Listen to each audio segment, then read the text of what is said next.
importance. Statement, Minister Paul Scully. Thank you, Madam Deputy Speaker. And with permission, I'll make a statement on the latest steps that the Government is taking to ensure that swift and fair compensation is made available to postmasters whose Horizon-related convictions are quashed. The House is very well aware of the terrible impact faced by the many postmasters affected by issues with the Post Office's Horizon IT system. These distressing consequences have been widely documented both in the courts, in the 2019 GLO judgments, and in the more recent Court of Appeal judgments, as well as in the media.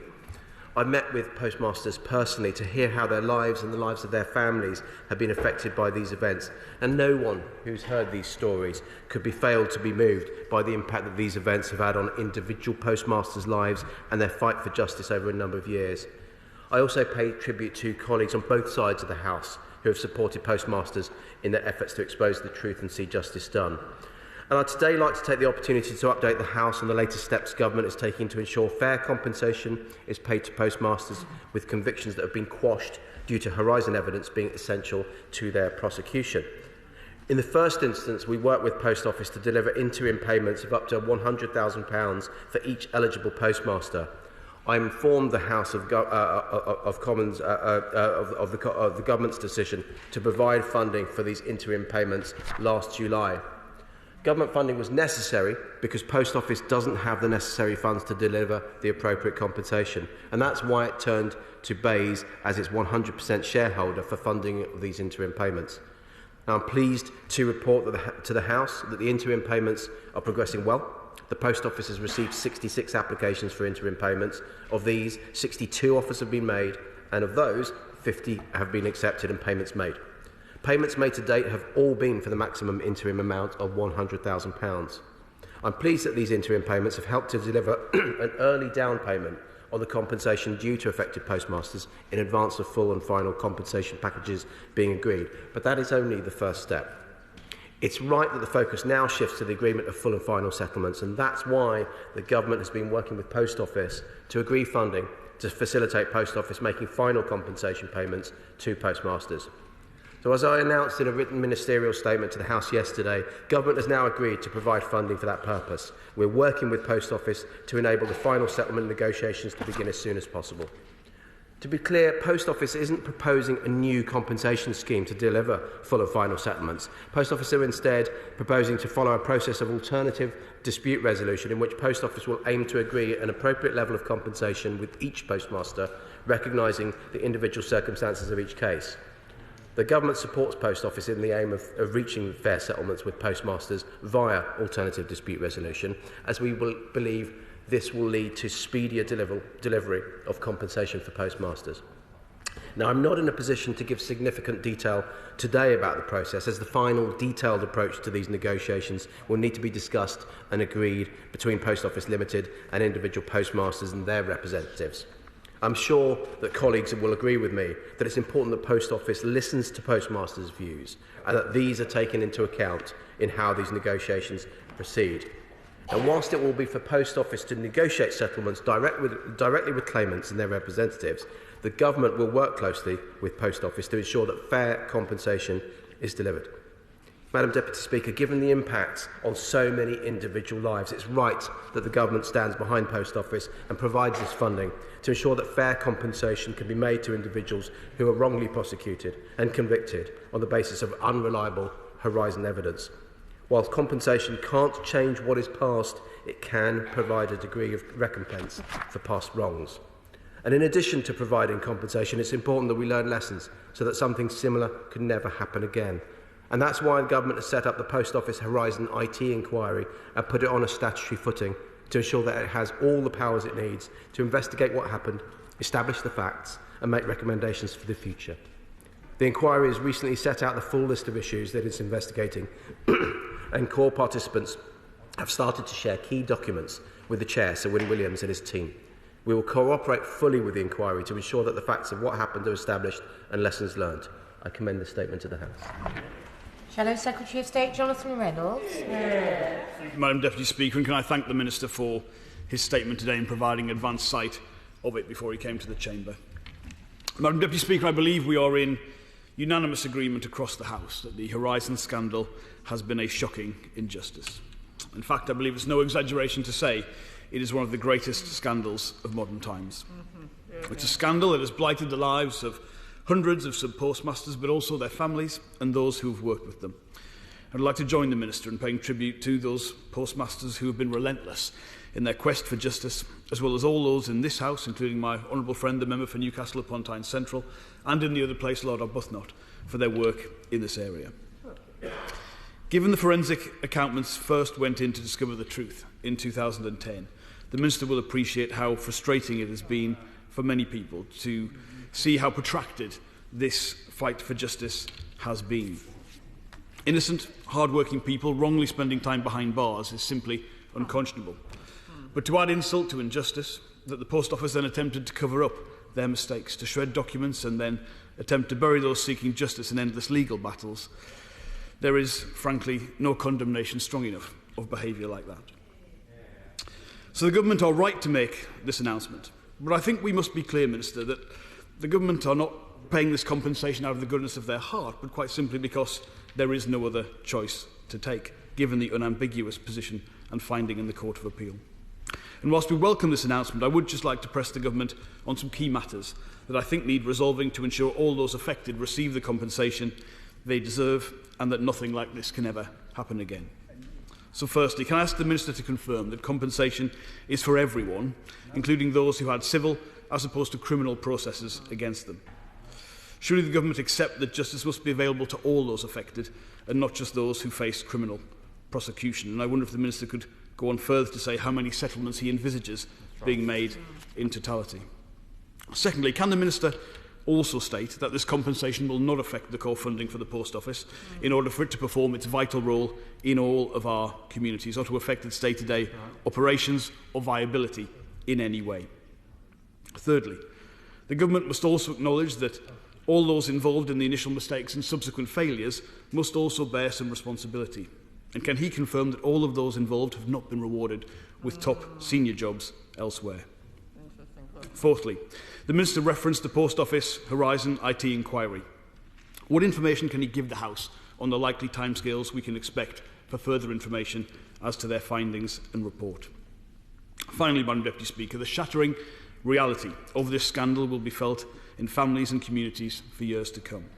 The Government have made and taken the right step today, but I believe it will only be one of many if we are ever to make amends for this most insidious injustice.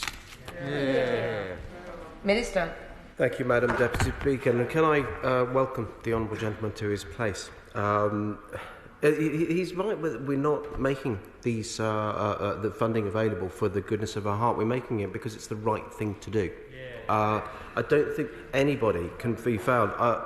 As well as a government minister, I'm a constituency MP, I'm a human being. You cannot read these cases and listen to these cases without failing to be moved to what's happened over the last 20 years. Now, he's asked a number of questions, and let me just try and go through those. There were a number of schemes available. There's the historic Shortfalls scheme, which the Post Office wrote to a number of people. They were all made a public, and a number of people came forward, more than they thought, about 2,500 people, and that is going through its process at the moment. We make sure that as government we're pushing that forward as quickly as possible. Clearly, also Post Office have written to 640 postmasters who have been had their prosecution that they believe may well have had Horizon as a primary part of that, and we'll see what happens in terms of people coming back from that as well. And we will work through those appeals. The Court of Appeals will work through those, and then we will Post Office will indeed go through that compensation period process. But in terms of the 555 who pioneered this work as well, I've said in my conversations with them and in correspondence that the settlement was full and final. But I recognise what they've done. I recognise the fact that none of this would have been possible without that work, and I will continue to work with them to see what we can do. But in terms of the core funding that the honourable gentleman talked about, This money is from government, it's from taxpayers, it's separate from the court funding. We have not paid for Post Office's litigation costs, but in terms of compensation, this will not come from core funding. And he asked about the time of the inquiry. I'd expect Sir Win Williams to be giving an update on that as soon as possible. Clearly, we want it to go through as quickly as possible, but we want to make sure it's thorough. There's a lot of documentation, there's a lot of complexity after 2 decades, as he can imagine. Andrew Mitchell. Thank you, Madam Deputy Speaker. I'm grateful to my right honourable friend for his statement today. Will he reflect that the quite extraordinary miscarriage of justice has been made worse by the fact that the Post Office could use public money to overwhelm these honest and decent postmasters and postmistresses so that their legitimate recompense is all, or at least part of it is, gobbled up by massive legal fees? Can I say that on behalf of the government, the Minister will want to reflect on why it has taken so long for the government to acknowledge and accept what both sides of the House have been calling for years and years and years, none more so than our former Right Honourable friend, now the noble Lord Arbuthnot. And can you just say a little bit more about what is going to be done to hold to account those who so shamefully led the Post Office and so grievously let down the honest men and women who work for them? Thank my right honourable friend. And look, as I said, the 555, the sub-postmasters that were part of the High Court case, performed a massive public service by exposing the wrongdoings within the Post Office. And I really recognise the deep frustration that because they agreed the settlement with the Post Office would be a full and final one, they don't qualify for these compensation schemes. And I met some of those people. And as I said, I will always continue to work with what more we can do. In terms of the people that are that may be found liable for this, I think it's really important that Sir Win Williams does his work as an independent inquiry. I may have my own views, but it's not right for me from this place to be directing him one way, shape or form, but I'm hoping that he will get his work done quickly and as thoroughly as possible.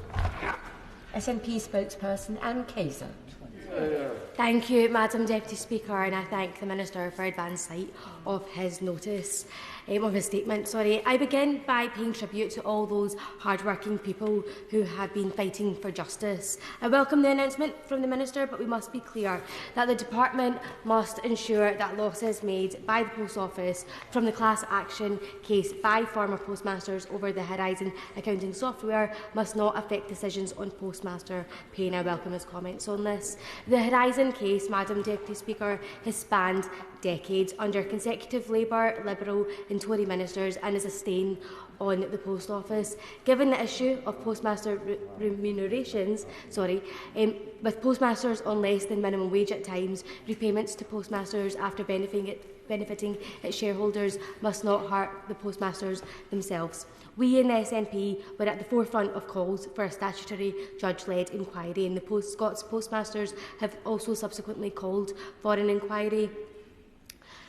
The Post Office attempted to appeal their loss in the first trial, which covered the contractual relationship between the Post Office and sub-postmasters, and Judge Fraser found that there was a culture of secrecy and confidentiality generally in the Post Office, but particularly around the Horizon accounting and retail system, which sub-postmasters used to run branches.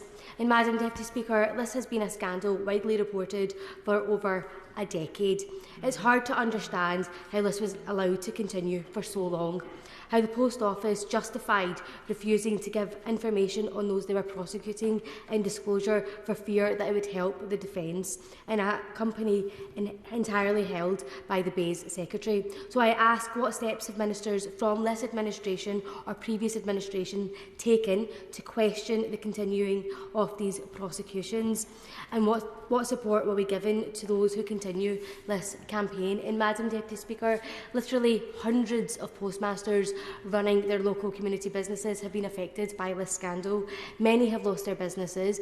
There must be full compensation. But can the Minister assure this House that the costs of this will be paid entirely by the UK Government, so this is not used as another excuse to make cuts impacting postmasters who have had to deal with this for years? And lastly, Lastly, can the Minister confirm all those responsible for the multitude of failings will be held to account? I thank the Honourable Lady, and I think the first and third actually of her questions actually will be dealt with, and I fully expect them to be dealt with a statutory inquiry led by Sir Wyn Williams. It's really important that he has the space, rather than me breathing down his neck, to look at this independently, objectively. But I think what we can agree on is the fact that this is a scandal. This does need to be righted, and it must never happen again. In terms of the costs, as I say, the point of this statement, the point of my previous statement about interim payments, is those compensation schemes will be, the government will be supporting that financially, because it's so important that the Post Office has a real future in its social value. And it'll only have a future, though, if we sort out the past. Lucy Allen. Deputy Speaker, and I'd like to thank the Minister for his statement today, and also for the work that he has done in getting to this stage. I particularly also like to thank the Prime Minister, who's been engaged in this as well. Now, the people who orchestrated this miscarriage of justice have paid no price, and the series of ministers who came to this place, who read out their script, who looked the other way and didn't ask any questions, they too contributed to the suffering, and we should all acknowledge that. And I do not include the Minister in that category. The 555 sub-postmasters who so bravely took on the Post Office through the group litigation paid for the Justice Fraser judgment. Surely they should be allowed to be compensated on an equal footing, because it is they who exposed the wrongdoing, and we should be thanking them and ensuring that they are compensated equally. Does the Minister agree? What I've said is that that everybody that's been wronged by this should have full and fair justice and full and fair compensation, and I absolutely acknowledge the role of the 555 in pioneering to get us to this position, and I will continue to work to see what more we can do to work with those 555 to ensure that they are fully included in what I've just said about justice and compensation. Kevin Jones. Thank you. Can I first of all thank my honourable friend, the member for Stalybridge Hyde, for wiping me out of the campaign, or not recognising my contribution to the campaign over the last few years. But can I say that I first got involved with this campaign 10 years ago. My constituent Tom Brown was accused of stealing £84,000. He paid that back. Then the Post Office, after 2 years, dropped the case, having bankrupted the individual. He was one of the 555. And without them, and the discovery that went along, the deceit, the cover-up and the damn right lies would not have been exposed. He will now only get £20,000. Now, I know the Minister has actually moved this on more than a lot of his predecessors, but these people now need access to that justice. Because the only reason why they settled was because the Post Office used £100 million of public money to actually force them to the negotiating table. Now, they cannot be left high and dry, Minister. They were the people that actually got to the truth around this. They need fully compensated, even if they just get back what they paid back in terms of Tom's case, £84,000 the Post Office have, which was never missing, but is still in their coffers. Can I recognise the right honourable gentleman's work in over the last 10 years and the conversations that we've had on this, and can I just let him know as well, I very much hear exactly what he's saying. I totally empathise with what he's saying, and I will continue to work to that end. Sir John Redwood. I'm very grateful to the Minister for changing the policy. I've been a long-standing critic of past governments and ministers for not telling the Post Office to apologise and pay up. And I'd just like to encourage him today to make sure the Post Office apologise properly, pay up quickly and generously. Yeah. I thank the right honourable gentleman. He's absolutely right. This is why we will make sure that all of the compensation schemes that we are leaning into the Post Office to make sure that they deliver them quickly and equitably, so that we can get this sorted out. But indeed, they have acknowledged that they've done wrong, but the inquiry will detail those questions that they need to be answering over the next few months. Andrew Gwynn. Thank you. Can I pay tribute to the fortitude and persistence of Della Ryan, the former sub-postmistress at Duckinfield? Sub-postmasters and mistresses were ostracised and persecuted and prosecuted by the state. They lost their businesses, their mental health and physical health deteriorated, some lost relationships. Compensation is a drop in the ocean compared to the decade of hell they've been through. But can I ask the Minister, how many people does he expect to receive the compensation? 555 took part in the litigation, but he said only 66 so far had made applications for compensation. So why is there such a big gap? The 66 that have applied, these are people who have been convicted. So there's clearly a wider group than that who have lost money, as we heard earlier from the right honourable gentleman's constituent. And so there are various compensation schemes to tackle people who have just had shortfalls, but also those who have had those convictions overturned. And that's the 66 that I was talking about. But he's absolutely right that it's not just as bad as it is to talk about the financial losses. It is all the mental health, the strains, the ostracisation from their communities, and indeed deaths in some cases that we need to acknowledge. Well, Howard. Thank you, Madam Deputy Speaker. As a member of the Base Select Committee, I've listened to some harrowing tales as to what's going on in this situation. I'm sure it will be coming back to the Select Committee later as to where it is. But one of the biggest failings was the actual attitude of the Post Office throughout this. The actual culture of denial, etc., that was going on. Could he please give us assurances that the Post Office of themselves being challenged to make sure that culture changes and that we don't see this coming again? And could I really just follow what's been said already, that the sooner we can get payments made to these people, the better, and we just don't let it drag on forever. It must be as quick and as prompt as possible. I thank my honourable friend, and I look forward to coming to his Select Committee next month, actually, to discuss this further. But look, Post Office have acknowledged that there have been wrongs in the past. There still remains issues that we discuss when discussions have got too legalistic, when actually what people want, these wronged postmasters want, is more empathy, and we will continue to work to that end. What we want, though, is to make sure that, as he says, we bring this to a swift and fair end. Stephanie Peake. Thank you, Madam Deputy Speaker. Postmasters were criminalised by a culture that assumed technology could not fail and that workers were dishonest. So can I ask the Minister what steps they are taking to ensure that a scandal like this cannot happen again? I think, again, these are questions that have been answered not just in the original Justice Fraser report when he talked about the technology, he talked about the Horizon software, but Sir Wyn Williams also has technical advisors around him in his independent inquiry to give him advice on the recommendations that he may want to make. But we will indeed make sure that the software, which has been improved, there have been iterations since the last of the prosecutions, continues to improve, and indeed I would expect it at some point to be replaced. David Davis. Madam Deputy Speaker, the Horizon scandal obviously ruined many hundreds of lives, and the whole House will welcome the government stepping in to meet the bill for the compensation. But the involvement of the Treasury in previous compensation schemes, Equitable Life comes to mind, but others too, has not always been wholly beneficial. So will my honourable friend agree with me that we must not allow arbitrary Treasury rules to limit the compensation given to these postmasters, whose lives have often been completely ruined by this process, not a simple financial process, but an emotional and a social damage as well? Can he agree with me that we must not let Treasury rules limit the compensation paid? My right honourable friend makes a really important point. Clearly the Treasury has to have these rules to make sure that they're getting the best value for money of taxpayers' money, but nonetheless some things go beyond that. There is a human cost that we've talked about now and on umpteen times over the last 20 years. It's really important that we get this right. Gareth Thomas. Deputy Speaker, on the watch of the former Post Office Managing Director, Mr Alan Cook, now the very well-paid Chair of Liverpool Victoria, I understand over 160 sub-postmasters were prosecuted and almost 60 went to prison.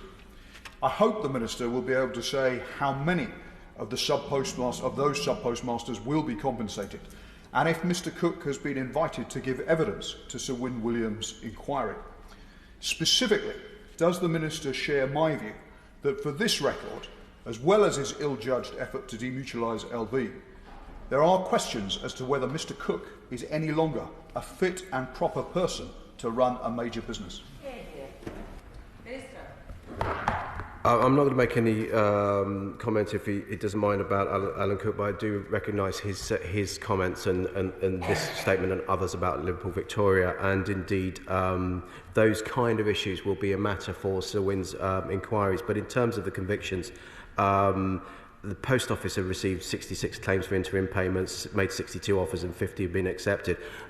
Claimants, people with convictions that they believe to be safe and unsafe, as I say, Post Office have contacted 640 people. They can now go directly to the Court of Appeal. The CCRC have said that they are able to go directly to the Court of Appeal to seek the overturning of those convictions, and then we will see how many come forward. So it's very difficult for me to give an exact figure. Jason McCartney. Thank you, Madam Deputy Speaker. I've been contacted by one of my constituents who is amongst the 555 litigants from the civil proceedings brought against Post Office Limited back in 2018-19. Of course, as we've heard, they're excluded from the current compensation schemes. So I just want to ask the Minister, what redress, support and compensation does he think that my constituent and those other original litigants actually deserve? Minister. Well, I've said about the majority of them that are within the fact that they have been pioneers in this, and I need to do some more work with them. But some people, the reason I say majority is some of the people with the 555 were convicted themselves, and so actually they will have unsafe convictions potentially, and so they will be eligible for the interim payment of £100,000 and therefore moving on to the wider compensation that we're discussing today. Aaron Bell.